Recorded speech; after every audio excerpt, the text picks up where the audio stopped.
ঠিক হয়েছে? কি মায়েরা ঠিক হয়েছে তো? হ্যাঁ, একটু মাথায় কাপড় দেন তো, দেন ভালো করে দেন, আর একটু উপরে তুলে দেন। যারা দিদি ভাই আছেন কুমারী, বিয়ে হয় নাই, তারাও দেন মাথায় কাপড়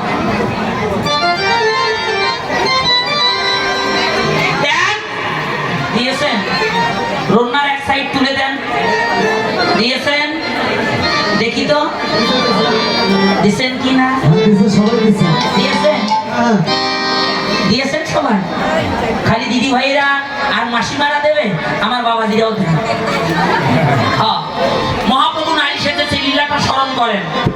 যদি ওই যে দেখেন দাদা মাফলার দিচ্ছে, বা ভালো মাফলার থাকলে ওটা তুলে দেন, টুপি থাকলে মাথায় টুপি দেন, তা যদি না থাকে পকেটে যদি রুমাল থাকে রুমাল দেন, আর তা যদি না থাকে সাথে দুইটা বোতাম খুলে কলারটা মাথায় তুলে দেন।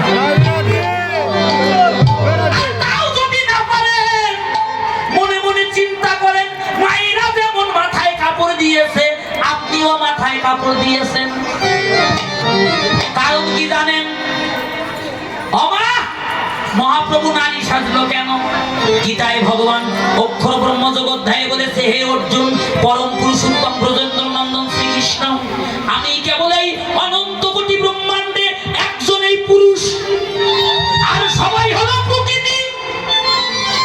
আমার বাবা প্রকৃতি, আমার মা প্রকৃতি।